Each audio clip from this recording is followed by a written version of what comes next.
Olá, seja muito bem-vindo, muito bem-vinda ao Salvada Cast, um espaço de aprendizado e reflexão. Eu sou o Johnny, eu sou formado em jornalismo e atualmente estou cursando odontologia na Uniplac. Neste episódio de estreia, você vai conhecer a história de Salvada, um espaço que nasceu do desejo de transformar a comunicação em arte e ferramenta de bem-estar. E já deixa um convite, viu, pessoal? Fique de olho nos próximos episódios, porque vem muita gente boa para compartilhar histórias e insights valiosos. Então, fique à vontade, pegue o seu café, o seu chá e vem com a gente nessa jornada. Sejam todos e todas bem-vindos e muito bem-vindas. Nossa convidada de hoje é a Sandra Regina Martini Brum, fundadora do Salvada. Boa tarde, Sandra. Seja muito bem-vinda. Como é que você está? Boa tarde, Johnny. Eu estou muito bem, estou feliz em a gente poder começar essa conversa, começar essa gravação, esse projeto, né, de poder levar mais informações para as pessoas que se interessam sobre esse assunto, que é a comunicação. Excelente, né? Vamos ter um bate-papo muito proveitoso, né, sobre você e sobre a história do Salvada. Você tem uma trajetória de busca por conhecimento. Dentro de tudo isso, quando a docência entrou na sua vida, conta um pouquinho sobre essa experiência. A docência entrou na minha vida no ano de 95, quando eu fiz um processo seletivo de uma maneira muito inesperada, assim, né? Eu li um edital que estava aberto uma vaga para ser professora no curso de Medicina Veterinária do CAV. Eu fiz esse processo seletivo, fui selecionada e comecei a trabalhar em sala de aula, né? E eu nunca imaginava que ia ser uma experiência tão cativante, né? Eu, de início, já me conectei com os estudantes, me conectei com esse exercício profissional de mais aprender do que ensinar, na verdade, porque a gente mais aprende do que ensina, estando na docência. E, a partir daí, foi um encantamento, na primeira experiência que eu tive em sala de aula, né? A partir daí, eu fui fazer o meu mestrado e segui a minha carreira para, mais tarde, poder retornar com uma qualificação melhor. Eu queria saber, né, antes de compartilhar com o pessoal, né, primeiramente, eu fui seu aluno recentemente, agora no curso de odontologia, e você trabalha na docência formando novos profissionais da área da saúde que vão ser responsáveis por outras vidas. Como é que é essa relação contigo? Como é que você olha para essa atuação? Então, eu atualmente estou no colegiado dos cursos de odontologia e de medicina, aqui na Uniplac. E em 2003, quando nós fomos capacitados pelo pessoal da FAMEMA, de Marília, São Paulo, para trabalhar no curso de medicina, usar metodologias ativas de ensino-aprendizagem, como aprendizagem baseada em problema, a problematização, eu passei a entender de uma dimensão maior a responsabilidade minha como professora, né, de todos nós como professores, porque não é uma responsabilidade individual minha, essa formação de futuros profissionais da área da saúde, e entender que não é só o conhecimento técnico que a gente precisa estar atento, a gente precisa, tão importante quanto o conhecimento técnico, a gente oferecer recursos de apoio emocional para esses futuros profissionais, de apoio de comunicação, de saber se relacionar com os seus pacientes, né? Saber coletar dados importantes na anamnese, no exame físico, para estabelecer um vínculo com os pacientes e poder fazer um tratamento, uma intervenção que seja a melhor possível. Me diz uma coisa, esse teu olhar sempre foi assim, desde o início, ou teve um momento onde isso passou a se transformar? E você começou a olhar para a docência de uma forma diferente? Quando isso aconteceu? Acho que isso aconteceu em 2003, 2004, né? Quando a gente passou por todo esse processo aqui dentro da Uniplac, na oferecimento desse curso que tem uma metodologia diferente. Até então, toda a minha formação, como a maioria de nós, vem de uma formação muito tradicional, uma formação bancária, né? Quer dizer, o professor em pé lá na frente e os estudantes, 40, 50 estudantes sentados, né? Num papel mais passivo, vamos dizer assim. Naquele momento, quando a gente precisou olhar para um currículo, né, com uma metodologia muito diferente, onde não é um professor o responsável pela disciplina, mas sim um grupo de professores, e o currículo tem objetivos que são transversais ao longo de todos os anos, eu passei a entender a docência de um lugar diferente. de um lugar mais humano, eu diria. Que eu precisava me aproximar mais desse estudante, que eu precisava compartilhar com ele das minhas experiências pessoais e também ouvir quais são os seus dilemas pessoais para podermos trabalhar a partir disso. E foi nesse contexto, então, com essa nova compreensão, que você começou a perceber diferenças. Conta pra gente o que você vê. A principal diferença é que nós, professores, eu não vou nem dizer eu, porque nós discutimos isso, né, no grupo de professores que acompanham o desempenho desses estudantes atualmente, tanto no curso de odonto quanto no curso de medicina. A principal diferença que a gente observa é essa relação de confiança que a gente passa a ter com o estudante, né? Assim, de ele poder saber que ele pode contar conosco para aspectos que não só do conteúdo que é passado em sala de aula e que ele precisa ter um domínio técnico, como também de aspectos da vida pessoal dele, às vezes dilemas, né, de escolhas ou dificuldades no próprio processo de aprendizagem. Muitas vezes esse estudante tem alguma dificuldade no aprender, porque ele está estudando de uma maneira equivocada, e quando a gente abre um espaço para conversar, esse estudante se sente mais à vontade para trazer que às vezes ele tem ou uma dislexia, como a gente já ouviu algumas vezes, ou ele tem o espectro autista, ou ele está passando por uma depressão. Então, quando a gente abre esse campo de confiança, eu diria, né, com o estudante, a gente consegue estabelecer mais confiança e ter uns resultados muito diferentes do que se focar só no conteúdo.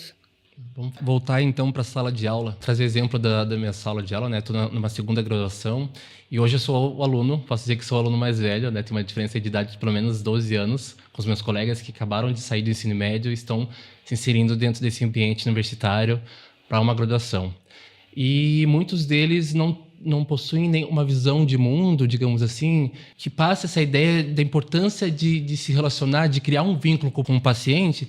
E muitas das vezes, né, se ele não vai a campo, ele não tem essa oportunidade de vivenciar essa experiência, né? Qual a importância para esses alunos de entenderem a importância de criar vínculos dentro desses ambientes? A universidade e a graduação, ela deve servir como um laboratório, né? Então, aqui é o lugar de a gente poder errar com segurança, porque você está num ambiente relativamente protegido, né?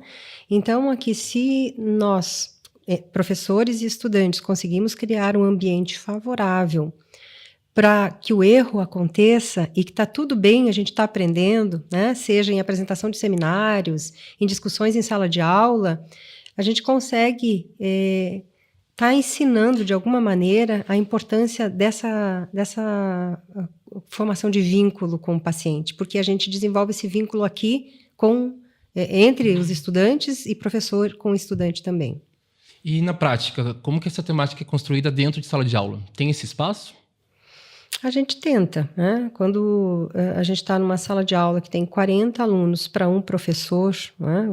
Nós temos cursos aqui, o curso de Direito, acho que tem aí turmas com 80 alunos, né? Até mais. Fica bem mais desafiador a gente criar espaço para poder dialogar, né? Imagina se 80 pessoas quiserem falar numa aula de 50 minutos, ou que sejam 2 aulas, que não chega a 2 horas, né? Então, a gente precisa ser muito criativo. E os estudantes precisam ser muito comprometidos para que isso aconteça, né? E essa maturidade nem sempre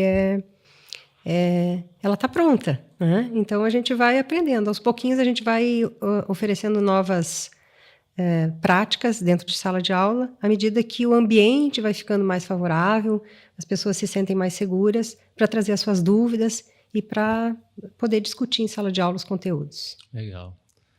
Nós estamos falando sobre escuta, né? E eu queria saber de você como que a escuta muda concretamente a forma com que as pessoas se relacionam.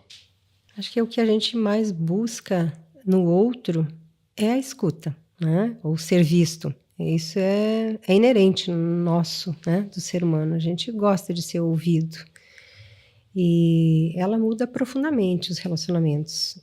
Principalmente o relacionamento que a gente tem conosco mesmo, né? Então, quando a gente começa a entrar aí no campo da comunicação não violenta, que é o tema que a gente vai falar um pouquinho também, é esse lugar de eu estar muito atenta ao meu estado emocional para reconhecer as minhas possibilidades e os meus limites, né? Saber que eu posso, por exemplo, estar aqui conversando contigo nesse podcast agora e me sentir segura, apesar dos desafios, né? Porque é sempre um espaço novo e não é tão natural assim, a gente não faz isso todo dia, né? Mas eu consigo estar aqui de um lugar muito atenta comigo mesma, né? E quando eu faço isso comigo, eu me coloco mais atenta, né? Mais ligada no estado emocional dos que estão ao meu redor. Bom, eu como considero, né, um bom jornalista e gosto muito de histórias, boas histórias. Eu queria saber de você, para a gente exemplificar para as pessoas que estão nos ouvindo, para trazer alguma história que te marcou durante essa jornada, né, que você tenha passado nos últimos anos. Que tenha relação com a minha escolha pessoal atual, né, de estar aprimorando cada vez mais a minha comunicação e né, me melhorar como pessoa, contribuir mais nesse mundo que está aí. Eu tenho um referencial que é Marshall Rosenberg, né? Então eu me lembro de janeiro de 2017, nas férias de janeiro de 2017, por algum motivo, eu não sei se eu ganhei ou se eu comprei o livro Comunicação Não Violenta, e à medida que eu fui lendo, eu fui fazendo anotações na minha agenda, que eu guardo comigo até hoje essa agenda, ela ficou emblemática na minha vida, porque faz muito sentido o que está escrito ali, né? Ele deixou de uma maneira muito clara como eu não sabia me comunicar. E não sei ainda hoje, né? Estou aprendendo, tem muito ainda para aprender. Mas eu considero que eu já avancei muito da maneira como eu me comunicava e da maneira como eu me relacionava. Então, para mim, um dos marcos, tem tantos, mas esse é um deles, é ter me debruçado, ter mergulhado no livro do Marshall Rosenberg, Comunicação Não Violenta. E a partir daí eu fui buscar tudo que tinha para beber, né? Nessa fonte de pessoas como Marshall, para entender melhor esse tipo de relacionamento humano mais autêntico, mais livre, mais seguro e de mais apoio. Queria saber, então, a partir desse momento, não necessariamente desse momento, mas a gente pode citar isso como um marco, como que essa transformação de fato começou a acontecer na sua vida, né, com relação com as pessoas ao seu redor?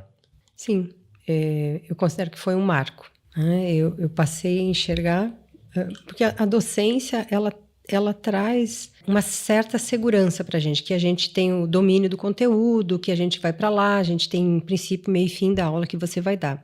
Quando eu passei por esse processo de capacitação em 2003, 2004, eu passei a entender a minha responsabilidade como professora, como mãe, como companheira, como filha, de um lugar mais de convidar o outro para assumir a responsabilidade comigo, né? Então, isso foi um marco na minha vida, sem dúvida nenhuma. Eu saio desse lugar centralizadora, como professora, né, e como mãe, como filha mais velha que sou, né, e passo a entender que eu tenho parceria com os estudantes, parceria com os meus filhos, parceria com os meus amigos, parceria com os meus pais.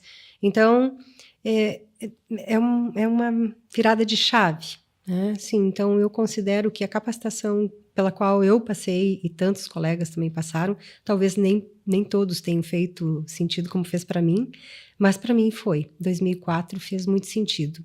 Entender a educação de um lugar colaborativo, de um lugar de segurança, de parceria, com os limites, obviamente, né? Mas foi uma grande mudança na minha vida. E como as outras formações sua, o Vedanta, a comunicação não violenta, a justiça restaurativa, se conectam com essa descoberta? O estudo de Vedanta, a justiça restaurativa, a comunicação não violenta, todas elas olham para a dimensão humana, né? Do que é viver num ambiente onde nem sempre as condições vão estar favoráveis e que a gente precisa lidar com a realidade como ela é. Nem ser punitivo, de tentar, né, resolver com as próprias mãos os dilemas que estão aí, mas nem ser permissivo, de fazer de conta que não é comigo que está acontecendo. Então, Vedanta fala um pouco disso, justiça restaurativa fala disso, E comunicação não violenta fala disso também, dessa responsabilidade minha individual comigo mesma, de eu fazer boas escolhas para mim, mas também de me responsabilizar pelo mundo como ele está aí, né? Aonde que eu posso contribuir para que as coisas sejam um pouco melhores, para que as relações sejam um pouco mais saudáveis. Excelente, professora. São mais de 15 anos, né, de experiência. Eu queria saber de você, quando foi que você se deu conta, assim, preciso criar algo maior? Né? Quando que surge o Samvada? Eu não diria que é algo maior, mas é algo diferente, né? Samvada chegou aí, tá incubada dentro da Midlages desde 2019. E já pensando numa transição de carreira, né? Eu não imagino que como eu atualmente já estou, né, com uma carga horária menor, eu tinha 40 horas de dedicação em sala de aula, e isso é humanamente impossível de tocar ao longo de uma vida toda, né? A gente eu não vou ter as mesmas condições a vida toda. Então, eu já fui me planejando nesses últimos 6, 7 anos para fazer uma transição de carreira. Docência acho que nunca vai sair da minha vida. Eu espero que não, né? É muito prazeroso estar no ambiente educacional. Eu me sinto muito satisfeita com o que eu aprendo e com o que eu ensino também. Mas só isso já não dava mais, né? Tem algumas limitações. E o Samvada veio desse desejo de querer fazer experiências talvez mais...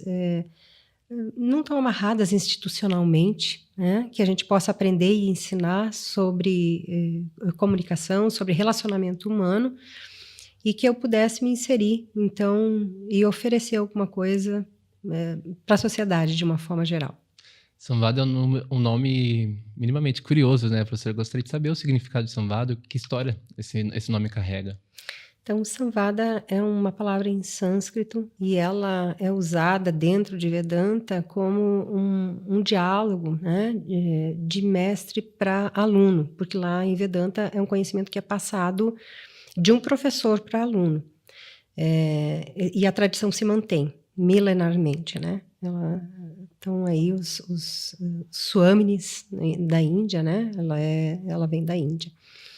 Mas a palavra Samvada, aqui no nosso cotidiano, não dentro de Vedanta, ela quer dizer que é uma conversa de coração para coração, onde eu ofereço a empatia, eu sou capaz de olhar o mundo a partir do teu olhar, da tua experiência, e você é capaz de olhar o mundo a partir da minha experiência.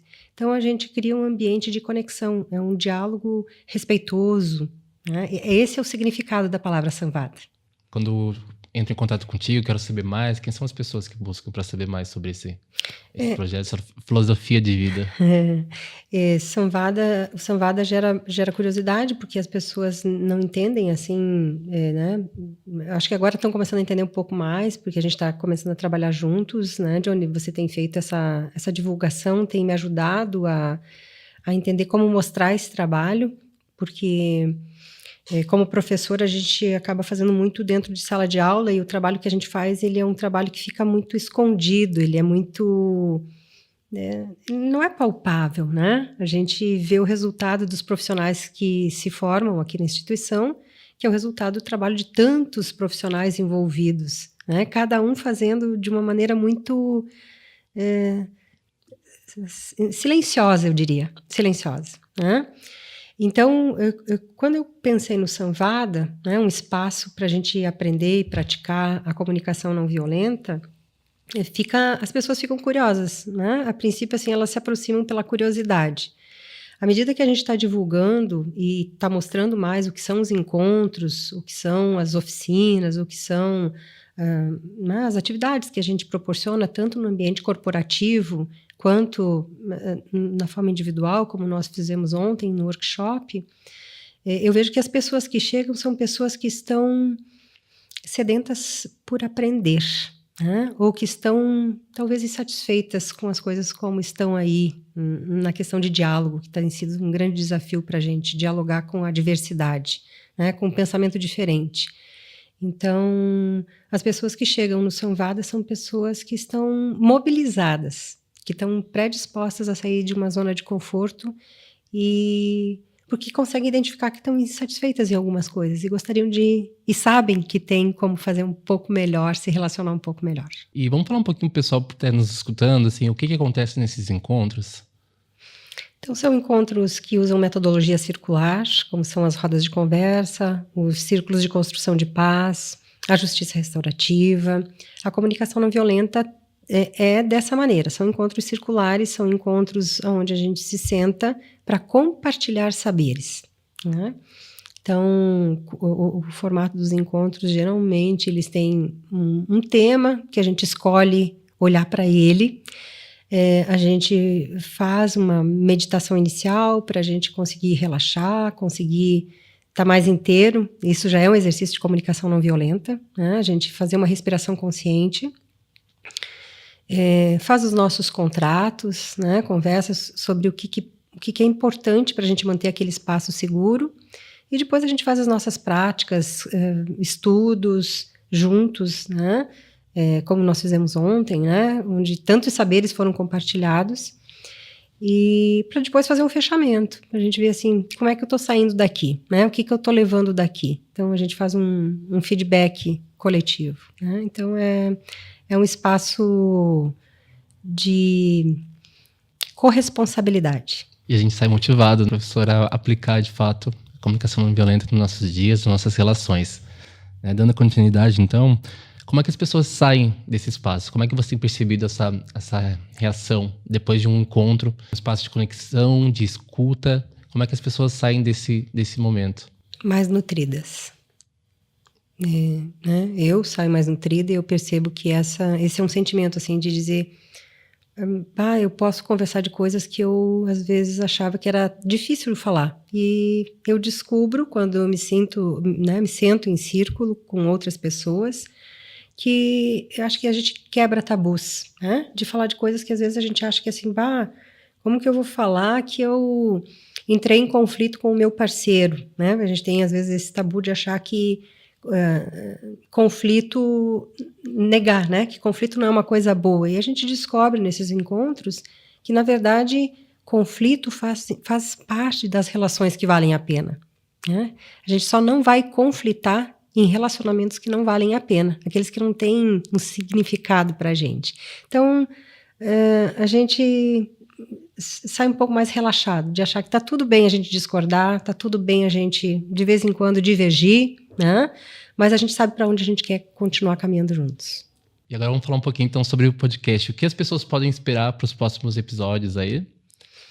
Eu não saberia dizer o que pode esperar, né? A gente quer trazer muitas pessoas para compartilhar os seus saberes. Então, a gente já conversou com algumas pessoas que estão dispostas a sentarem e conversar e trazer os seus conhecimentos na área dos relacionamentos humanos.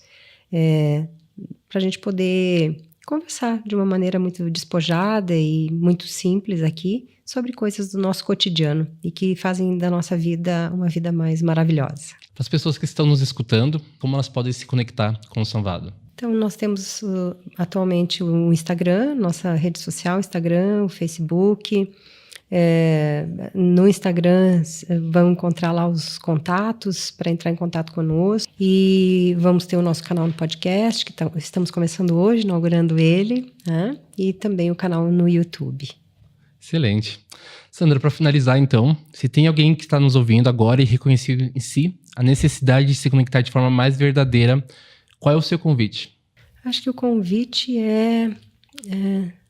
assim, a gente nunca vai estar pronto, né? A gente tem momentos na vida que a gente vai estar mais descontente com a gente mesmo, né? E tá tudo bem. Agora, se você quiser chegar junto e ter com quem compartilhar, ter um espaço seguro para falar de coisas simples ou às vezes coisas mais desafiadoras, coisas mais complexas, é um espaço aqui, a gente consegue construir esse espaço juntos. É isso? Sim, acho que é isso. Obrigada, Johnny. Obrigado, Sandra, por compartilhar a tua jornada conosco. E para você que está nos ouvindo, a escuta que transforma começa com um passo simples, a disposição de estar verdadeiramente presente com o outro. Agradeço então a sua presença, Sandra. Esse foi o nosso primeiro podcast e vida longa ao Salvada Cast. Vida longa. Obrigada.